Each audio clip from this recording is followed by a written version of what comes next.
Welcome everyone to Side Draft, and welcome to our review of the Coca-Cola 600, the very, very long race, and that took forever.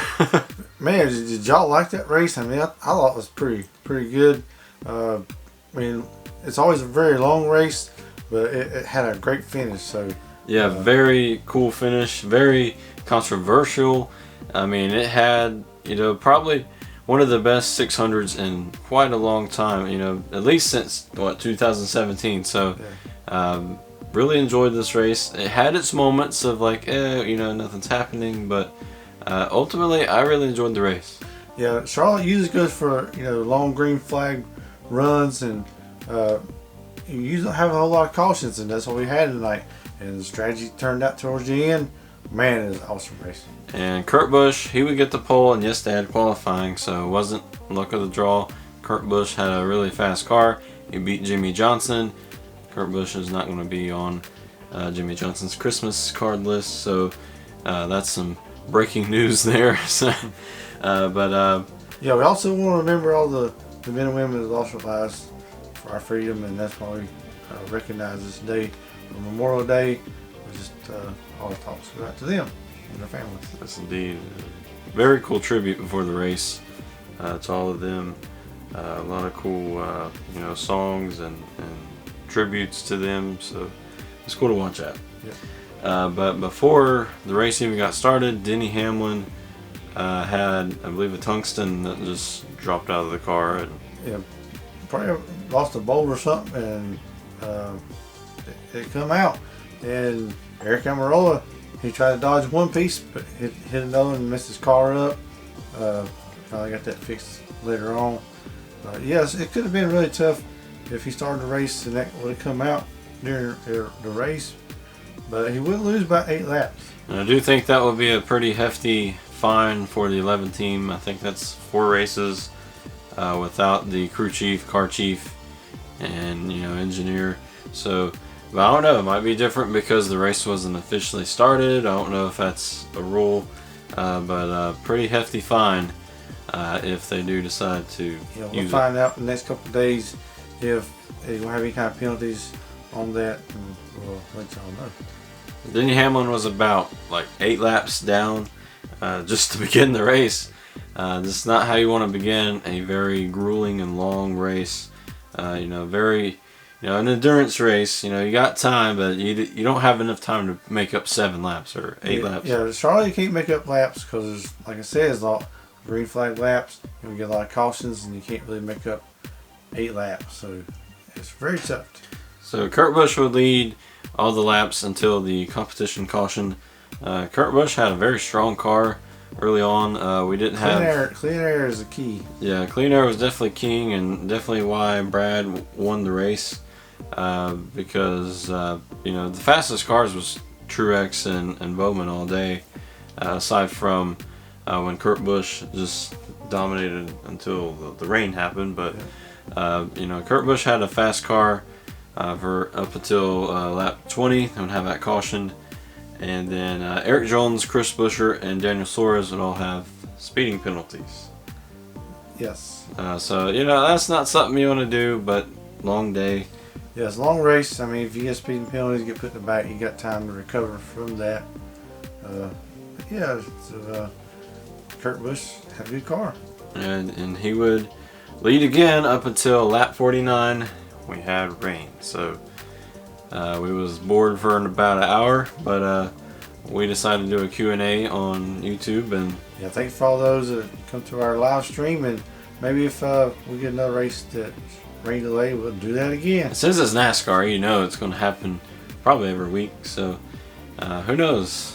But anyways, going back to the race, around 8:25-ish, somewhere in there, we got the race back in. And then we'd see Kurt Busch kind of struggle just a little bit. And so it would be Alex Bowman and Martin Truex Jr., I believe, after pit stops.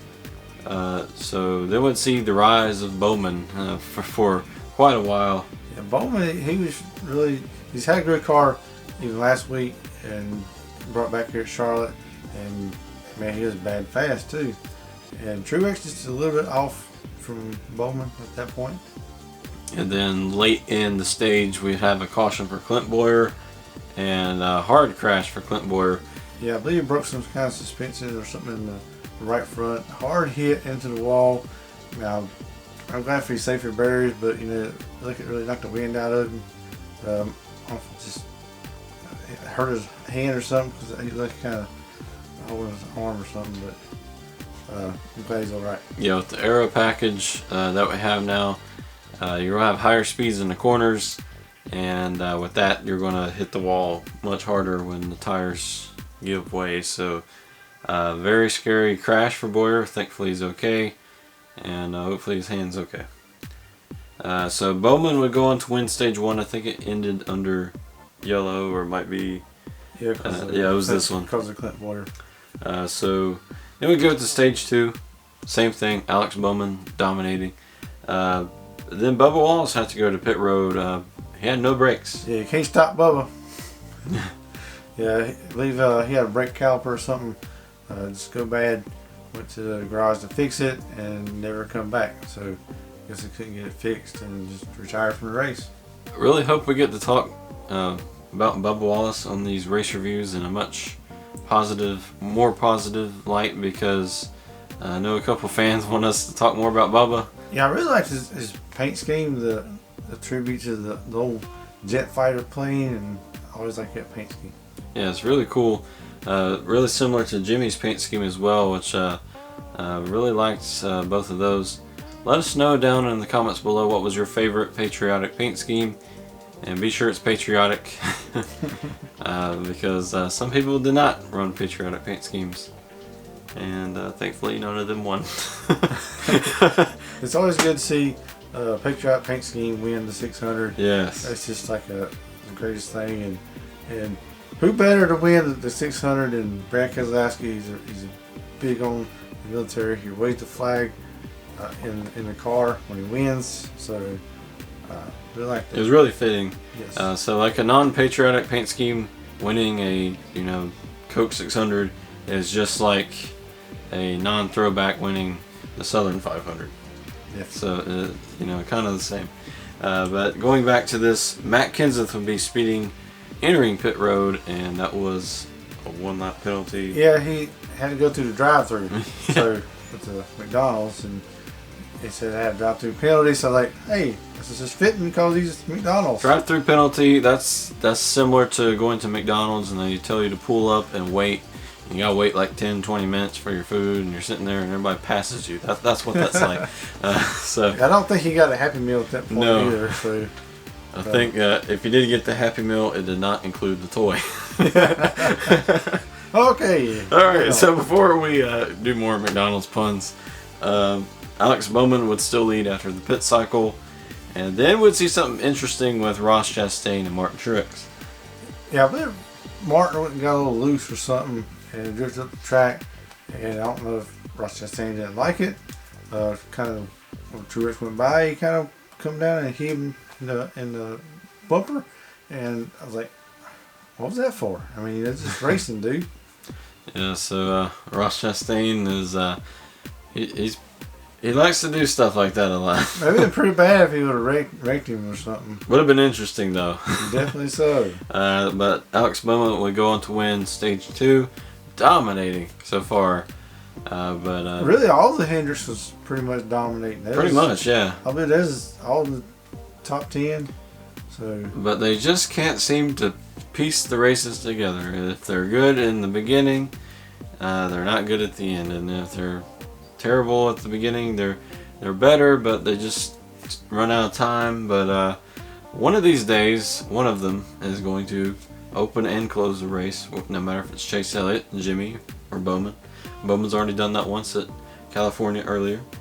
And one car that really impressed me in the first couple of stages was Ryan Blaney. I mean, he started, 25th or something? Somewhere in there. And he was just cutting through the field. Like a lot of drivers couldn't really pass a whole lot on the track, but it seemed like he could pass. I mean, he was going to high lane. He was bad fast. I mean, I would really like to see him qualify a little better, and he ran a good race. So then we'll start stage 3. Kyle Busch too fast exiting, and Chase Elliott had to come back down pit road to fix something. So yeah, bump stop or something yeah, on the car. He had to come back down second time. So here these two are together once again. So, yeah, best friends. Ain't it fun when you're in class and the teacher puts you next to your best friend? it seems like you get an altercation with another driver. That's where you end up. The next couple races is right there beside each other. So yeah, they apologize to each other. I mean Kyle apologized to him, but Sorry for giving you the bird, Kyle. no, I'm not. But let they put away their differences and try to move on. But they did cut through the field pretty quick. Yes, they did. They struggled at first, but eventually they would cut through the field. But then, Alex Bowman would be leading. Then we'd see Truex, use a lap car as a pick. Got around Bowman. Yeah, Mark Truex, he stayed right with Bowman this time and made a move on it. And then we'd get into the Truex section of the race.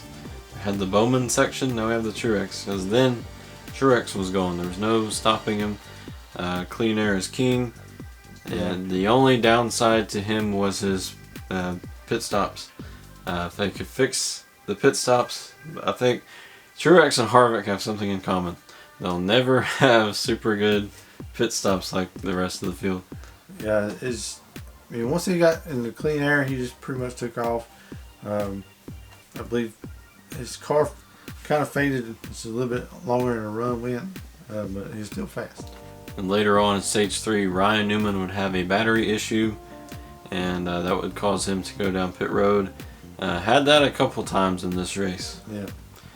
And then in my notes I said Matt Kenseth makes a McGriddle. There's another McDonald's pun. We're not sponsored by McDonald's, so we're just doing this as our free will. So, but anyways, Matt Kenseth makes a McGriddle, spins it around. Yeah, he's not having a good time at Charlotte so far. But did get a little damage, got into the wall a little bit, and went a couple laps down. Yeah, so he had a strong run at the beginning. Just like his teammate, but it just went south. He really messed up my fantasy team because I put him in there. Thanks a lot, Matt. Thanks, Matt. You would see not Ryan Truex. What am I talking about?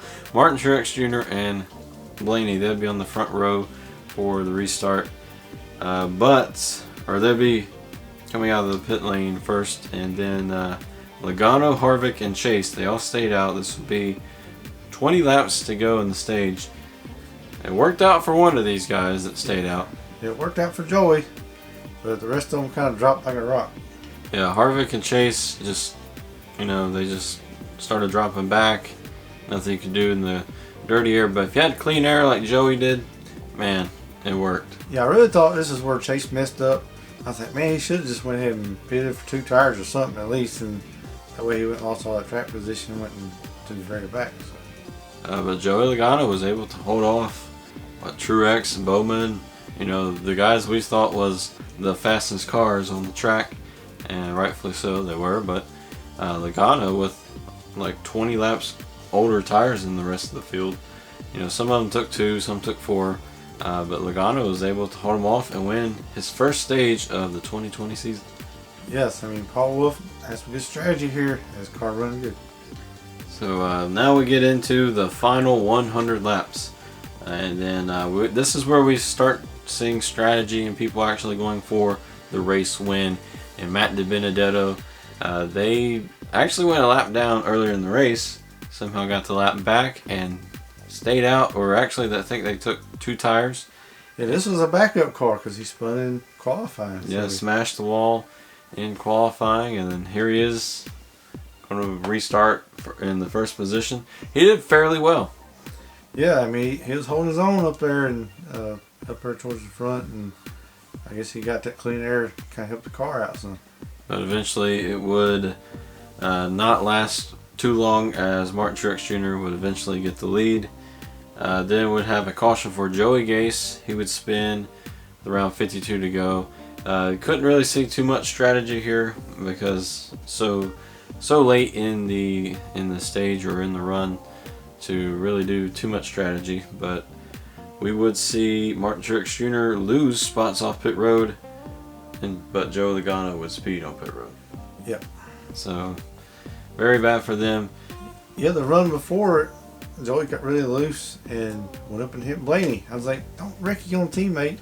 Yeah, I believe it really messed up Blaney's car at that point. I think Blaney could have won the race if it wasn't for that one little mishap there. Let's see. Then it would be Jimmie Johnson versus Brad Keselowski. Then this is the moment of the race where we was like, wow, Jimmie Johnson can go and win the streak. I believe now it's 101, or moves up to 102 now. But I thought this could happen. Yeah, this used to be Jimmy's house. I mean, every time he come here, he start on pole, he win the races, and I thought he was back in form again. But Brad Keselowski would eventually take the lead from Jimmie Johnson. But Brad is not clear. He's got Chase Elliott, the guy that we all thought, wow, he done messed up. Screwed up, but here he is. He's back. And it's funny strategy with Brad Keselowski. He was trying to break the draft, where Chase couldn't get the draft from him, and he was like all over the place. It's like, man, did he drop his Miller Lite or something or what? But the strategy worked for a while. I mean, he held him off for a long time. Yeah, like 10, 15 laps somewhere in there, but Chase would eventually get around him. And then we all thought this was it. Redemption from Darlington. Yes, Chase is on a run, and he was just running away with it. Yeah, like 2 seconds, 3 seconds on Brad. But with about 3 to 2 to go, William Byron his own teammate would spin it around. I think he blew a tire. I blew a tire at Darlington, a week ago. So that's he was definitely smoking. He had a tire rub for like 40, 50 laps anyway. A long time. A long time. Like he was smoking. You can see it. And I'm like, don't just come in and fix it, man. That really costed Chase the win here, because wasn't no way anybody gonna catch Chase at this point. Had 2 laps to go, and William just messed him up.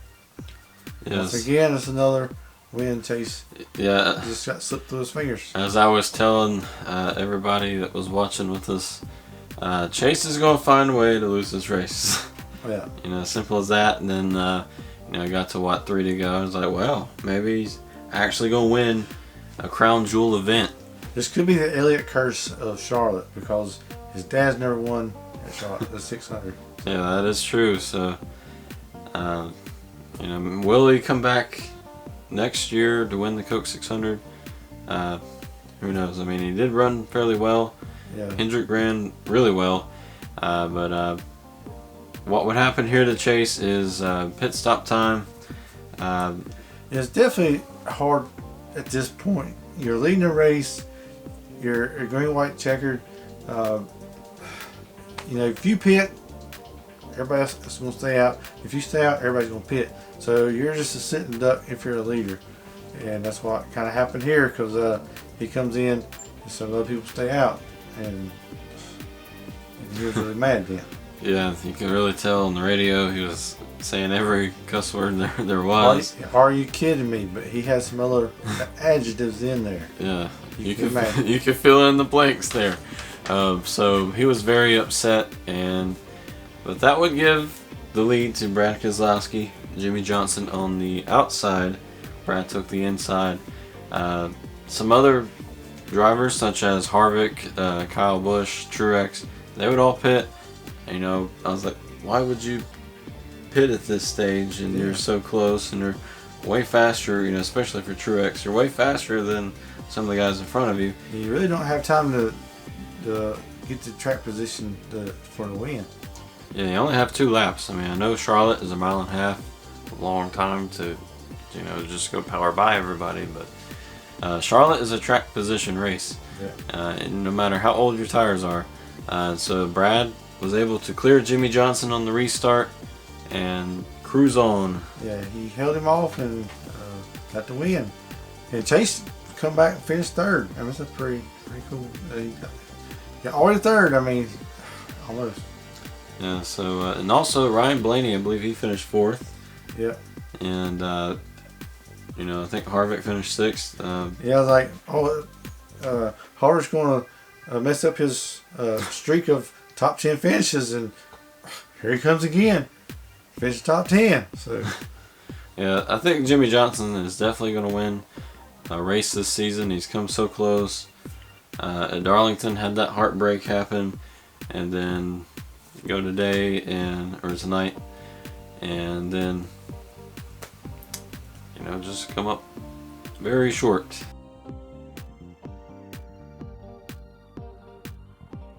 yeah, so Kyle Busch will finish 5th, and Harvick 6th, and Mark Truex, he will finish 7th, and Kurt Busch come back to finish 8th. Great comeback. Great comeback by him. And finishing night is Tyler Reddick in the 8 car. I mean, that's pretty awesome. He had a good, strong run tonight. I mean, he ran very well in the top 10 most of the night. And here he comes, finished 9th. And another rookie, Christopher Bell, finished 10th. Yeah, I don't think we mentioned it earlier, but he did have a almost wreck. Yeah, because like I said before, Blaney, he was fast. Coming through the field, kind of closed up on Bell just a little bit and just barely bumped him in turn 3, and he kind of spun, didn't wreck, and saved it. I mean, that's awesome. And then comes back to finish 10th. I mean, that's awesome. That's I guess with his dirt background, Yeah. really helped him there. But overall, very good race. Brad Keselowski, there's not a guy in the garage that is more patriotic than him, and we have tradition if he wins, we put the flag. Put the flag and Memorial Day. Just fit for Memorial Day. Very fitting. There were times in this race I was like, this is typical Charlotte, not very entertaining. But the last stage was awesome. I mean, yeah. As far as Charlotte goes, pretty interesting race, and controversial finish with Chase Elliott. Probably would have won the race. I most definitely would have won the race if it wasn't for the caution. It's very unusual because I really missed being at Charlotte. Like, it's the first time that we've missed it in several years. I think since 2016. Yes, and so it's been a couple years. It's kind of hard to see it on TV, and I was like, I want to be there, and just can't. So yeah, it's very, very hard to watch because you just want to be there so bad, but maybe the Roval will be back. Yeah, but at least we missed the rain, so yeah. Would have been there for a long time if we was there. So then you'll see this race review way later than you would have. But it was interesting to watch a Charlotte race at home for first time in a few years. Yes, so definitely a great race. NASCAR's been putting on some good races this year, and I really like what I'm seeing. So yeah, much better than last season.